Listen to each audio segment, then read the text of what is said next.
काम रहो, नगर परिषद ने हर चीज जो सामान्य जनता को जो भी अड़चन आती है उसमें कोई भी रहो, सामान्य जनता को पता है मैं काम करता हूँ। इसलिए पूरी जनता को मैं विनती करता हूँ, इतना बड़ा मेरे साथ धोखा हुआ है, आखिरी बार मुझे एक बार भरोसा करके आप चुन के लाओ। आपका जो वोट है वाया नहीं जाएगा, आपका जो वोट है वाया नहीं जाएगा।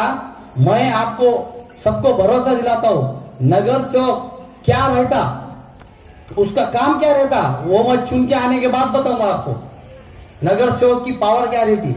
लेकिन चुन के आने का, एक बार वोट लेने का, बाद में जाने का तो आने का नहीं। फिर इलेक्शन आए, आचार संहिता लागू हुई, फिर एक्टिव होने का, लोगों को जय भीम, नमस्ते, सलाम वालेकुम, ये करके जमता नहीं। जनता को सब समझ में आता, जनता सब होशियार है, उनको बोलने की जरूरत नहीं ना। लेकिन आने वाले 2 तारीख को हमारा पंजे का बटन दबाकर, 6 नंबर को पंजे का बटन दबाकर, और आसे बाबा खतीब अपने नगर अध्यक्ष के उम्मीदवार है, उनका 1 नंबर को बटन दबाकर पूरी जनता को सबसे ज्यादा से ज्यादा वोटों से हमको जिता कर लाओ। बाद में मैं आपको क्या काम रहता, मैं आपको नगर सेवक बनने के बाद नगर सेवक की पावर क्या रहती, मैं आपको सबको बताऊंगा क्या काम रहता। इतना बोलकर मैं सबकी इजाजत लेता हूँ। सबको जय भीम। मेरी माता और बहनें उपस्थित है और मेरे भाई भी यहाँ पे सभी उपस्थित है, और यहाँ पे सभी मान्यवरों का मैं तहे दिल से धन्यवाद करना चाहती हूँ कि आप सब यहाँ पे उपस्थित हुए हैं। और खास करके मेरी माता बहनें, मैं जहाँ जहाँ बुला रही हूँ वहाँ पे सब उन उपस्थित हो रहे हैं। इसलिए मैं सबसे पहले मेरी बहनों का मैं तहे दिल से धन्यवाद करना चाहती हूँ कि आप सब यहाँ पर आए हैं।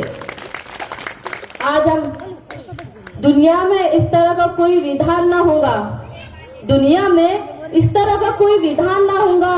ईमानदार तो होगा लेकिन ईमान ना होगा, ईमानदार तो होगा लेकिन ईमान ना होगा। वैसे तो मसीह आए हिंद में बहुत, वैसे तो मसीह आए हैं हिंद में बहुत, लेकिन डॉक्टर बाबा जैसा साहब जैसा कोई महान ना आया होगा।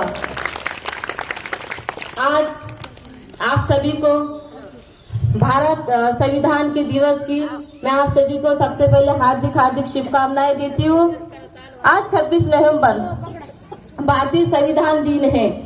आज हमारे भारत में उसको एक त्योहार की तरह मनाया जाता है, बल्कि भारत में नहीं बल्कि पूरे विश्व में, पूरे विदेशों में भी उसको बहुत ही धूमधाम से मनाया जाने वाला ये दिन है।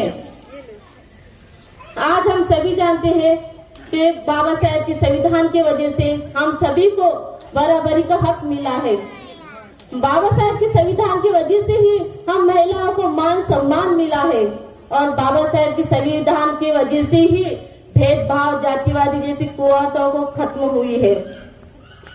आज हमेशा बाबा साहेब का ये कहना था कि समाज की प्रगति एक महिलाओं की समाज प्रगति के हिसाब से मापा जा सकता है। उनका हमेशा कहना था कि एक शिक्षित महिला बल्कि अपने घर को ही नहीं, अपने गली ही को नहीं, बल्कि पूरे भारत में एक शिक्षित महिला होने को शिक्षित बना सकती है। और एक अशिक्षित महिला और अशिक्षित महिला होने के कारण ना ही वो अपने घर के लोगों को शिक्षित बना सकती है, ना ही देश को शिक्षित बना सकती है। इसलिए उनका हमेशा कहना था कि शिक्षित बनो, पढ़ो लिखो और आगे बढ़ो। डॉक्टर बाबा साहेब अम्बेडकर ने उनका हमेशा कहना था कि शिक्षा ने शेरनी का दूध है। आज हम सभी मानते हैं कि सचमुच शिक्षा ने शेरनी का दूध है, क्योंकि हम सभी महिलाओं को जो अधिकार दिए हैं बाबा साहेब ने शिक्षण की वजह से ही मिला है। शायद आज डॉक्टर बाबा साहेब अम्बेडकर पैदा नहीं हुए होते तो आज हम महिलाओं को, हम ना यहाँ पे जो मैं खड़े होकर आप लोगों को भाषण दे रही हूँ ना, तो आज मैं आप लोगों को भाषण नहीं दे रही होती, घर पर बैठकर या तो बर्तन घस रही होती या तो खाना बना रही होती। आज हम सभी शुक्र अदा करते हैं कि हम डॉक्टर जैसे महामानव के भूमि में हम आज जन्म लिया है। और बाबा साहब ने महिलाओं को वोट देने का अधिकार भी दिया है। उन्होंने महिला को वोट का अधिकार दिलाने के लिए बहुत संघर्ष किए हैं।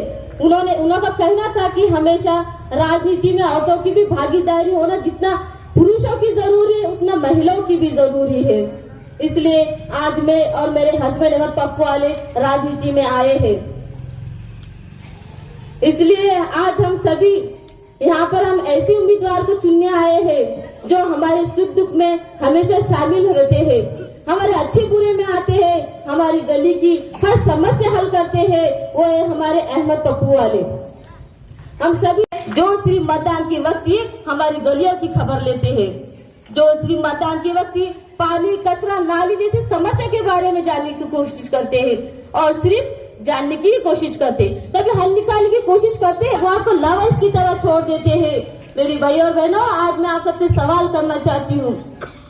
पिछले अपने वार्डों में रोड बन गए, गली गली में बन गए, लेकिन थोड़ी बारिश आने के बाद आज रोडों की हालत ऐसी हो जाती है मानो हम शहर के रास्ते से नहीं जा रहे हैं, किसी खेड़े गांव के रास्ते से जा रहे हैं। नालियों की सफाई का कोई पता नहीं होता है, रास्ते कचरे का कोई व्यवस्थापक नहीं है। मैं अपने वार्ड के बहनों से यहाँ पर एक सवाल करना चाहती हूँ। पिछले 30-40 सालों से आज भी मेरे बहनों को पानी की समस्या का हल हुआ है क्या? कोई हल निकला है क्या उस समस्याओं का? जब हम पूरी साल की पानी पट्टी भर रहे हैं ना, तो हमें पूरे साल बराबर पानी मिलना चाहिए। आप लोगों को नहीं लगता है क्या? देशपांडे गली में जाकर देखिए, वहाँ पर कितनी सुविधा है, वहाँ पर कितने तरक्की है। आप लोगों को नहीं लगता है क्या देशपांडे गली की तरह हमारे वार्ड में भी सुविधा है, देशपांडे गली की तरह हमारे वार्ड में भी तरक्की हो? इसलिए हमें देशपांडे गली की तरह काम करने वाले नगर सेवक आज हमारे वार्ड में चुनकर देना होगा, तभी हमारे वार्ड की तरक्की हो सकती है। चाहे पानी की समस्या हो, चाहे निराधारी की समस्या हो, चाहे पुलिस स्टेशन की समस्या हो, या दवाखाने की समस्या हो, या तहसीली या नगर परिषद की समस्या हो। मैं आपसे ये नहीं कह रही हूँ कि आप लोग मेरे हस्बैंड को ही दीजिए, अहमद पप्पू वाले को ही वोट दीजिए। शांति से एक बार सोचिए ना, पिछले 10 सालों से आपके काम में काम कोई आया है क्या? जब वो नगर सेवक चुनकर आता है तो आप लोगों को कभी देखते हैं क्या आकर? नहीं देखते। इसलिए हमें सिर्फ और सिर्फ अहमद पप्पू वाले को ही वोट देना है, तभी हमारे वार्ड की हर एक समस्या हल हो सकती है। अगर आप लोग चाह रहे हैं कि हमें एक अच्छा नगर सेवक मिले और एक अच्छा हमारे काम करने वाला नगर सेवक मिलना चाहिए, तो हमें सिर्फ अहमद पप्पू वाले को वोट देना होगा। नहीं, हमारे वार्ड में अभी तक पानी की समस्या हो रही है, कितने सालों से बोल रहे हैं कि आज 2 दिन में पानी आएगा, 4 दिन, लेकिन आ रहा है क्या? नहीं आ रहा है। नहीं, हमारे नालियों की सफाई वक्त पर हो रही है, उनके वजह से हमारे बच्चे बीमार गिर रहे हैं। आज उन्हें मच्छर की वजह से, मलेरिया जैसी बीमारियों को, बड़ी बड़ी बीमारियों का हमें सामना करना पड़ रहा है। इसलिए मेरे बहनों, आज सुधरिए, आज हमें मौका है एक अच्छा नगर